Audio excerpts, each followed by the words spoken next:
मध्य प्रदेश को वैसे तो 6 भागों में बांटा जाता है, जिसमें 10 संभाग आते हैं। इन 6 भागों में मालवा निमाड़, महाकौशल, ग्वालियर चंबल, मध्य भारत, विंध्य और बुंदेलखंड अंचल है। वहीं बात अगर बुंदेलखंड अंचल की करें तो सागर संभाग में 6 जिले आते हैं, जिसमें सागर, दमोह, टीकमगढ़, छतरपुर, पन्ना और निवाड़ी शामिल है। वहीं बुंदेलखंड अंचल का महत्व हमेशा से रहा है, फिर चाहे राजा महाराजाओं का दौर हो या आज़ादी खिलाफ क्रांति हो या आज़ादी की लड़ाई हो या फिर आज़ादी के बाद राजनीतिक महत्व हो, इस मिट्टी ने समय समय पर जननायकों को पैदा किया है। जी हाँ, नमस्कार, मैं हूं शिवा पुरोहित और लेकर आया हूं अपनी खास सीरीज जननायक। आज हम बात करेंगे एक ऐसे जननायक की जिसकी कहानी आपको मैं आज सुनाऊंगा। ये कहानी है सागर जिले की देवरी विधानसभा से 4 बार विधायक रहे, जनसंघ, भारतीय जनसंघ जनता पार्टी और फिर भारतीय जनता पार्टी के नेता रहे स्वर्गीय डॉक्टर परशुराम साहू की। एक पढ़ा लिखा नौजवान जो रायपुर से अपनी डॉक्टरी की पढ़ाई कर अपने गांव वापस आया था। लोगों में उसके काफी चर्चे थे। उनके गांव का कोई नौजवान अब डॉक्टर बन गया है। ये नौजवान था डॉक्टर परशुराम साहू। बचपन से ही पढ़ाई लिखाई में होशियार, उदार दिल वाले परशुराम साहू लोगों की मदद करने में सबसे आगे रहते थे। वहीं राष्ट्रीय सेवा का भाव उनमें रायपुर महाविद्यालय में BA MS की पढ़ाई के दौरान राष्ट्रीय स्वयंसेवक संघ से जुड़कर और गहरा हो गया। डॉक्टर परशुराम साहू में छात्र जीवन से ही नेतृत्व करने का एक अलग जज्बा था। तब तो सागर से एक छोटे से गांव का एक युवा रायपुर में अपने महाविद्यालय के छात्र संघ का अध्यक्ष चुना गया। डिग्री पूरी होते ही वापस अपने गांव देवरी आए तो इलाके के लोग उन्हें काफी पसंद करने लगे। कहते हैं डॉक्टरी पेशा समाज सेवी का पेशा है और जब समाज सेवी ही डॉक्टर बन जाए तो सोने पर सुहागा की कहावत को चरितार्थ कर देता है। डॉक्टरी की प्रैक्टिस करते करते इलाके के लोगों से जुड़ाव हुआ और धीरे धीरे एक दूसरे के सुख दुख में उनका आना जाना शुरू हो गया और देखते ही देखते परशुराम साहू जनता में लोकप्रिय हो गए। इसी बीच प्रदेश और खास करके सागर जिले की राजनीति में काफी उथल पुथल चल रही थी। जहां साल 1956 में मध्य प्रदेश का गठन हुआ, रेहली विधानसभा का हिस्सा रही देवरी अब खुद एक विधानसभा बन गई थी। विधानसभा बनते ही पहले विधानसभा चुनाव में यहां कांग्रेस के बड़े गांधीवादी नेता बाला प्रसाद मिश्रा विधायक चुने गए। देवरी में इस वक्त तक कांग्रेस के साथ साथ प्रजा सोशलिस्ट पार्टी और जनसंघ भी जनता के बीच लोकप्रिय होना शुरू हो गए थे, लेकिन जनसंघ अभी भी तीसरी पार्टी थी। प्रजा सोशलिस्ट पार्टी यहां दूसरे नंबर पर आ गई थी। उधर साल 1962 के विधानसभा चुनाव आए और कांग्रेस ने यहां मैदान में उतारा शिव कुमार श्रीवास्तव को, जबकि प्रजा सोशलिस्ट पार्टी ने मैदान में उतारा कृष्ण कुमार कटारे को। जनसंघ ने यहां बाबूलाल सिंह को मैदान में उतारा।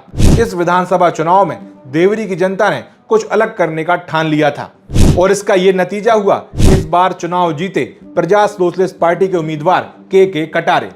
लेकिन यहाँ एक बात और गौर करने वाली थी कि कांग्रेस यहाँ अब तक तीसरे नंबर की पार्टी बन गई थी, जबकि जनसंघ खिसककर दूसरे नंबर पर आ गई थी। इस बदलाव को जनसंघ ने एक उपलब्धि के रूप में लिया।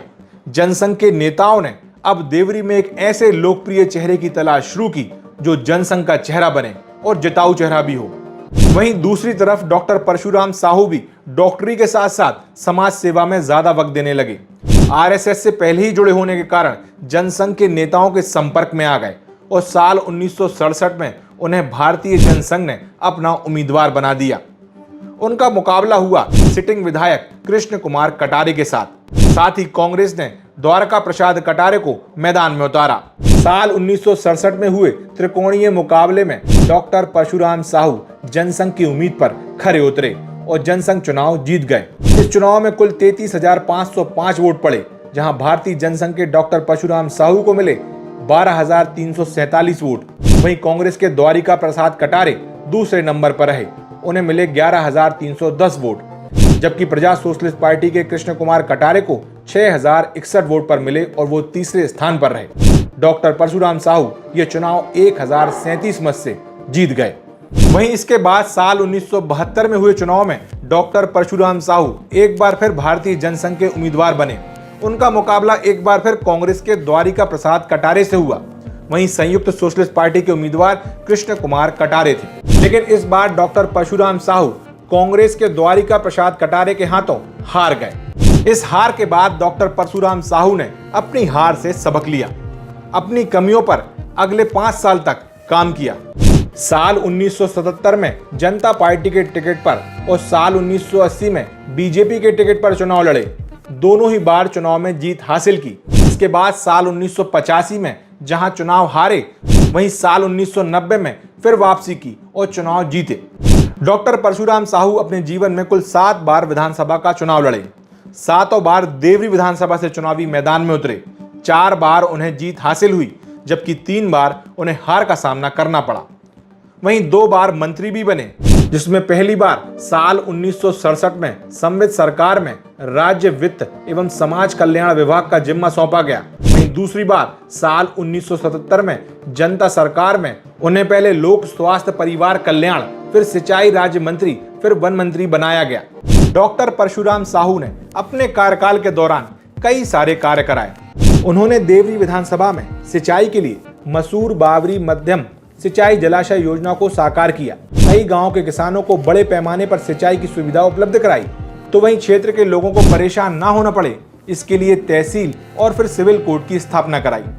स्वास्थ्य सुविधाओं के लिहाज से देखें तो देवरी में 30 बिस्तर वाला अस्पताल, महाराजपुर, गौरझामर, टड़ा, बरकोटी, सहजपुर में प्राथमिक स्वास्थ्य केंद्र उन्हीं के कार्यकाल की देन है।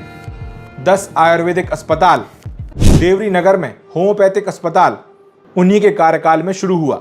शिक्षा के क्षेत्र में कई गांवों में हाई स्कूल, मिडिल स्कूल खुलवाए।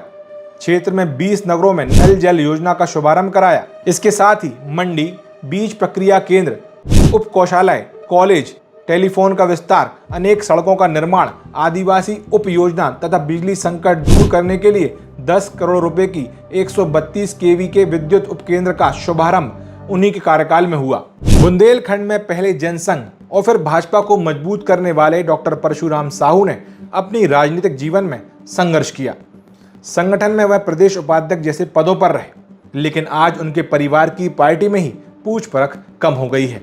उनके बेटे हेमंत साहू अपने पिता की विरासत को संभाले हुए आगे बढ़ा रहे हैं। वो लगातार क्षेत्र में जनसंपर्क भी करते देखे जाते हैं।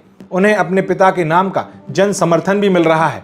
हेमंत साहू देवरी विधानसभा से बीजेपी के टिकट की दावेदारी कर रहे हैं।